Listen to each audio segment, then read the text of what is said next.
Warm greetings to all my viewers. This is Jacob Samuel. I wish to put the clock back to the late 1970s when I first landed in a job in a school as a teacher. I was a novice in the realm of teaching, and what puzzled me the most was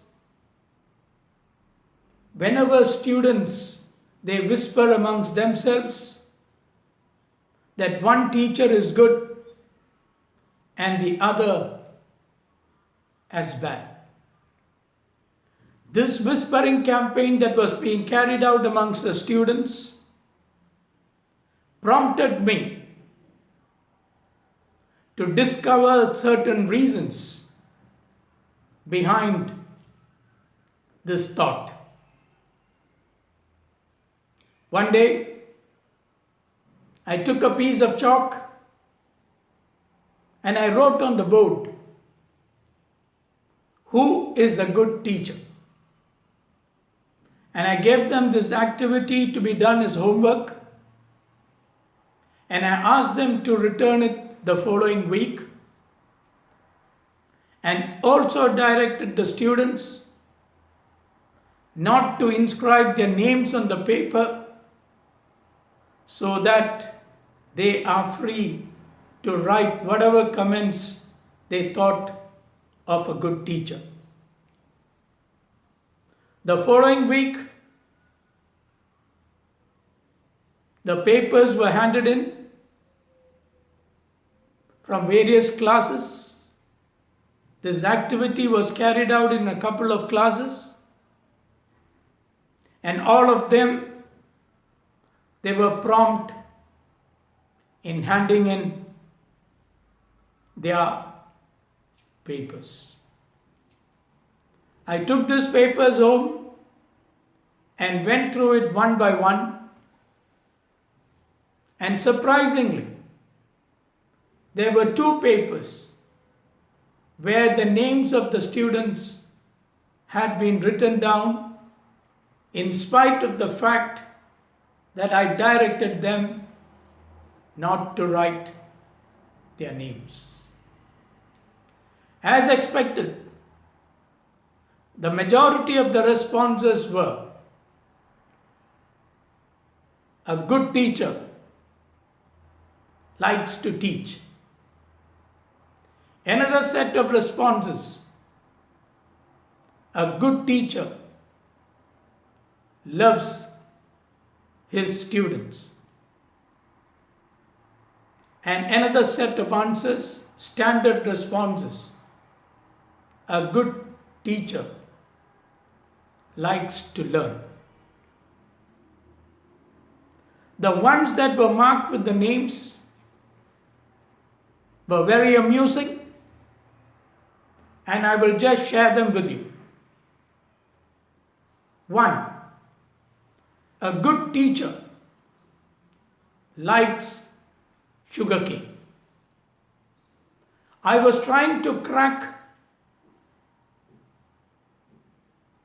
the reason behind it and the meaning behind "a good teacher likes sugarcane." This was bothering me, and one day during the physical education class, I approached the student and I asked him, "Can you tell me the meaning of what you had written?" And he replied, "My grandfather is very known in the village as a very good teacher, but I don't find him at home. He is always in the sugarcane fields. My grandmother takes breakfast and lunch every day to the field. He returns only after sunset, and I often see him biting onto a sugarcane. And I also know that our sir is also very fond of sugarcane juice. And very true, there were a couple of very small shops selling sugarcane at the school junction, and I was a regular customer of one of the shops which belonged to one of our students' parents. And I was really surprised that this small boy, studying only in the 4th grade, had noted that I was fond of sugarcane juice. And that is the reason why, together with his grandfather's lesson of being a good teacher, he wrote it down: a good teacher likes sugarcane. The next response that I received, again with the name written down: though much water has flowed under the London Bridge since then, I still remember these two names, and they are still very close to my heart. And the response was this: a good teacher likes to sing. Again, this answer puzzled me a lot, and I also approached the student and asked the reason behind such a statement. And he told me, every day when I get back home, my father and mother, they always tell me that in their school days, the teachers always used to sing songs and explain everything through songs. So I thought to myself that I need to try this exercise. And one day I decided in one of my classes to teach the students a song, which I learned when I was also studying in the 5th standard at a school in Trivandrum. I wrote down the song on the board, asked the students to write it down in their activity book, and the song was taught to them.